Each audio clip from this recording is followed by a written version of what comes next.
최경식 남원시장과 주민소환 추진위가 서명 명부 열람 발언을 두고 갈등 양상을 보이고 있습니다.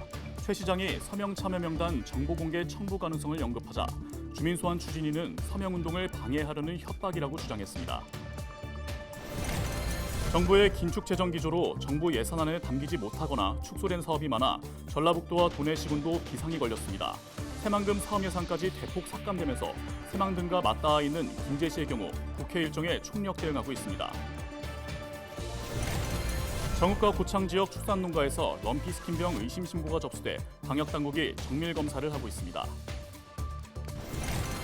주민 4명이 숨지고 16명이 다친 순창조합장 투표소 사고의 가해 운전자가 항소심에서 감형받았습니다.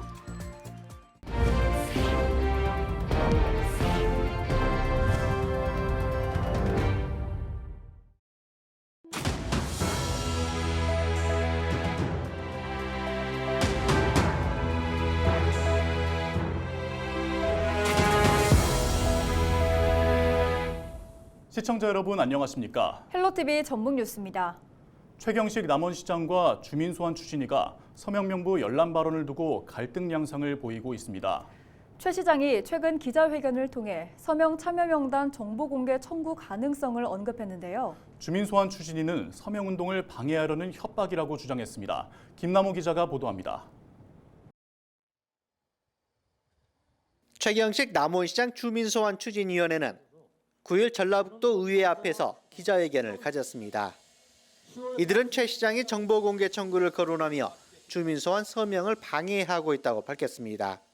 주민소환에 관한 법률에 정보공개에 대하여 명시되어 있지 않음에도 불구하고 확인하기 위하여 명단을 정보공개 청구 거론한 것은 주민소환 투표 청구 서명에 참여 의사가 있는 시민을 압박하여 서명 의지를 꺾으려는 명백한 위협이며 특히 공무원들에게 서명부 공개로 인한 인사상 불이익을 당하지 않을까 하는 두려움을 유발시키는 협박과 다름이 없다. 최 시장은 지난달 30일 기자회견을 통해 정치적 의도를 갖고 불법적 서명 행위가 이루어질 우려가 있다고 주장했습니다.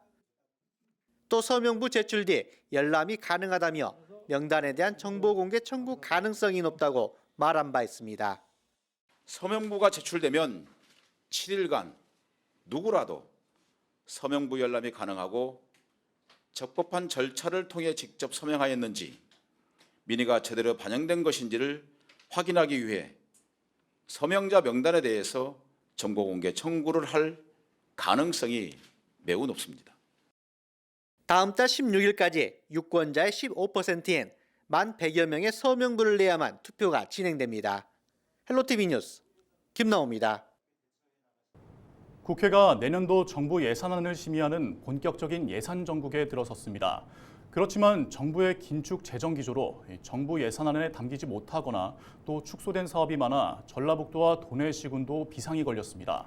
특히 새만금 사업 예산까지 대폭 삭감돼 새만금과 맞닿아 있는 김제시의 경우 사업마다 차질이 우려되면서 국회 일정에 총력 대응하고 있는데요. 정명기 기자의 보도입니다. 국토교통위원이자 예산결산 특별위원인 허영 의원과 만난 정성주 김제시장. 저희가 이번에 새만금 지역 몇 회라 그런 거보다 후차에서도 10억은 이게 돼 있었는데 나중에 이게 다 없애버리더라고요. 정부 예산안에 대한 민주당 차원의 방침이나 국정 기조 변화 조짐도 놓치지 않습니다. 새만금 사업은 하여튼 최대한 회복시키는 것을 당의 방침으로 해서 지금 하고 있으니까요. 잘 될 겁니다. 지역의 핵심 사업을 정부 예산에 반영시키기 위해선 여야를 가리지 않고 도움을 요청했습니다.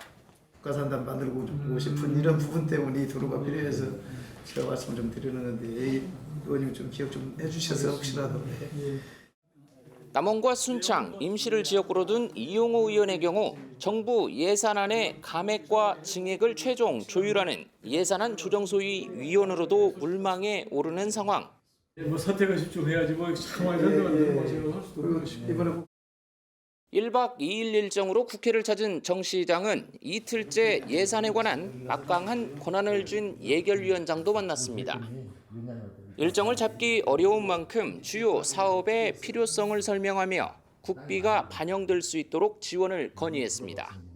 깎지 말고 안 깎았죠? 깎으면 안 돼. 특히 내수면 창업지원 비즈니스센터와 서해안권 해양관리연구센터, 특장차 검사지원센터 건립사업 등을 위한 국비 반영을 요청했습니다. 새만금 남북 3축도로 건설 사업을 비롯해 잼버리 이후 정부 예산안에 담기지 못하거나 축소된 새만금 관련 예산 반영도 협조를 구했습니다. 김제시의 핵심 사업을 중점으로 2024년 예산안이 국회에서 통과되는 마지막 순간까지 국가 예산 확보에 총력을 다하겠습니다. 앞서 김제시 시운 3개 사업 예산 5,300억 원이 정부 부처 단계에서 반영됐지만 기재부 단계에서 40% 넘게 삭감된 상황. 국회 단계에서 삭감된 예산을 얼마나 살릴 수 있을지 성과에 관심이 쏠리고 있습니다. 헬로티비 뉴스 정명규입니다. 정읍과 고창 지역 축산농가에서 럼피스킨병 의심 신고가 접수돼 방역당국이 정밀 검사를 하고 있습니다. 전라북도에 따르면 9일 정읍시 덕천면의 한 젖소농가와 고창군 해리면의 한 한우농가에서 럼피스킨 의심 증상인 피부 병변을 보인다는 신고가 접수됐습니다. 이에 따라 동물위생시험소가 소의 상태를 확인하고 농림축산검역본부에 정밀검사를 의뢰했습니다. 젖소 266마리와 한우 31마리를 키우는 해당 농가들은 지난달 백신 접종을 마친 것으로 확인됐습니다. 주민 4명이 숨지고 16명이 다친 순창조합장 투표소 사고의 가해 운전자가 항소심에서 감형을 받았습니다. 전주지법 제2형사부는 9일 교통사고 처리 특례법 위반 등 혐의로 기소된 74살 A씨에 대한 항소심에서 금고 4년을 선고한 원심을 파기하고 금고 3년에 집행유예 5년을 선고했습니다. 재판부는 피고인이 전방을 제대로 주시하지 않아 4명을 사망해 16명을 상해에 이르게 했지만 유족들과 피해자들이 피고인에 대한 선처를 탄원하고 있어 형을 다시 정했다고 판시했습니다. 오늘 13일부터 모든 양식장에서 스티로폼 부표를 새로 설치하는 것이 금지됨에 따라 전북도가 보조비를 추가 지원합니다.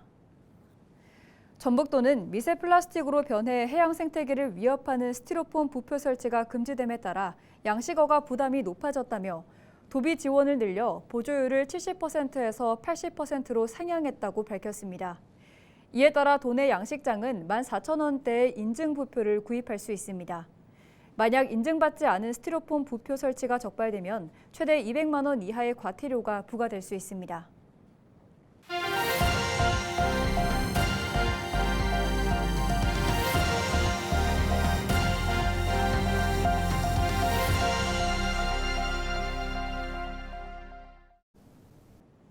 지역 소멸을 막아라 케이블TV 공동기획보도 순서입니다.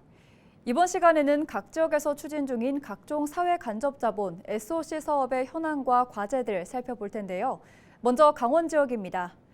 포항에서 삼척을 잇는 동해선 철도 개통도 내년 말로 다가왔습니다. 이제는 동해안 지역에서 기차를 타고 포항, 울산을 거쳐 부산까지 갈 수 있게 되는 건데요. 2027년이면 동서고속철도와 동해북부선도 개통할 예정이어서 동해안 지역이 교통 거점으로 떠오르고 있다고 합니다. 최성식 기자가 보도합니다.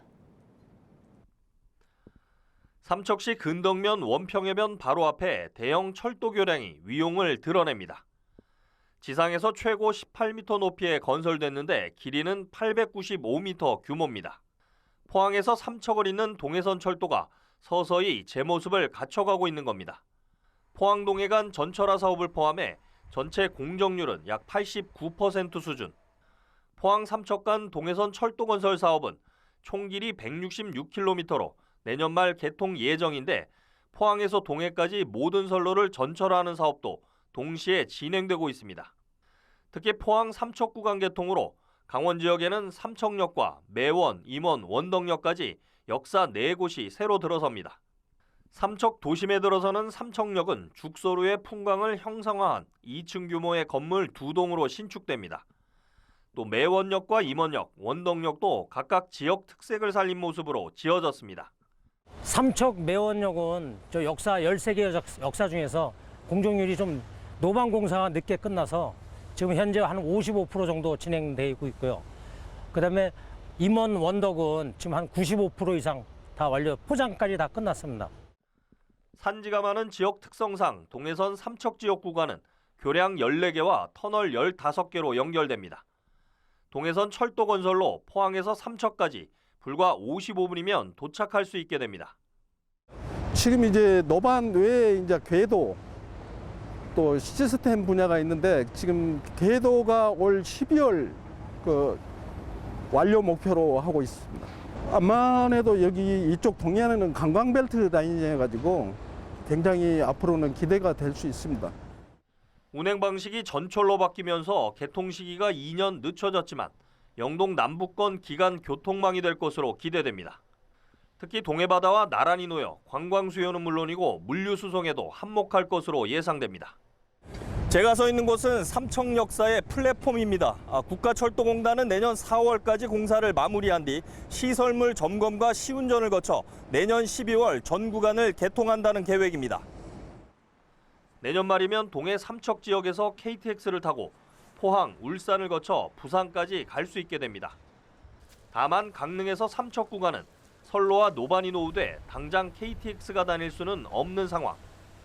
국토교통부와 강원특별자치도는 삼척 강릉 철도 건설 사업을 신규 반영해 현재 예비 타당성 조사가 진행되고 있다고 밝혔습니다. 이제 남게 되는 부분들이 저기 동해, 태백, 그다음 여기랑 제천, 영월 이렇게 연결하는 축이 약하고 또 말씀하신 동해, 포항에서부터 저 동해까지 올라오는 이 축이 좀 약한 면이 있죠. 그 지역을 산업이 됐든 관광이 됐든 미래의 수요를 어떻게 끌어올리면서 조금이라도 거기에 대해서 우리가 국가 자원을 투입할 수 있는 명분을 좀 만들어야 되겠다. 동해선 포항 삼척 구간 개통에 이어 오는 2027년이면 강릉에서 고성 제진 간 동해북부선과 춘천에서 속초를 잇는 동서고속철도가 동시에 개통할 예정입니다. 동해안에서 수도권과 부산권을 잇는 철도망이 잇따라 연결되면서 또 하나의 교통 거점으로 떠오르고 있습니다. 헬로티비 뉴스 최성식입니다.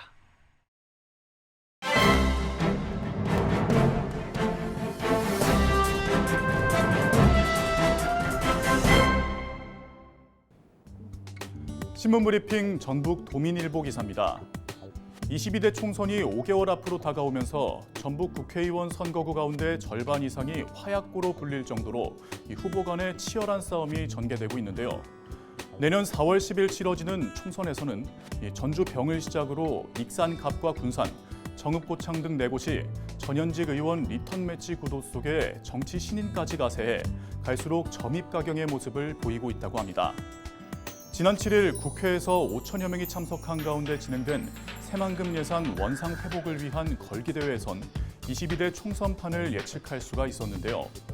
전주병 출마에 속도를 내고 있는 정동영 전 통일부 장관을 비롯해 3선을 지낸 이춘석 전 국회 기재위원장, 유성엽 전 의원과 군산 출마를 선언한 김의겸 의원이 지역구 의원과 자리를 같이 했다고 합니다.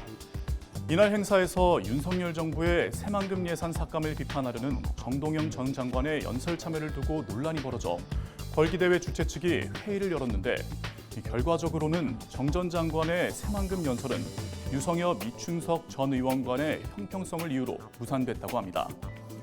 정치권은 이날 정 전 장관의 새만금 연설을 둘러싼 논란에 대해 단순한 해프닝보다는 총선을 앞둔 전현직 의원 간의 신경전 성격으로 해석하고 있다고 신문은 전했습니다. 지금까지 신문 브리핑이었습니다. 전북도는 내년도 본 예산으로 9조 9,800억 원을 편성했다고 밝혔습니다. 올해 예산보다 1.2%가량 늘어난 규모입니다. 회계별로는 일반 회계가 8조 400억 원, 특별회계 1조 500억 원, 기금은 8,800억 원입니다. 이번 예산안은 도의회 심의와 의결을 거쳐 다음 달 중순쯤 확정될 전망입니다. 부안군과 서울특별시 중구가 우호결연 협약을 맺고 공동발전을 도모하기로 했습니다. 부안군청에서 9일 열린 협약식에는 권익현 부안군수와 김길성 서울특별시 중구청장 등 30여 명이 참여했습니다. 두 지자체는 협약을 바탕으로 행정과 경제, 문화, 예술 등 다양한 분야에서 상호 교류하고 민간단체 교류 활동을 적극 권장하며 행정시책에 필요한 정보 공유 등에 협업할 계획입니다. 이어서 날씨 전해드립니다.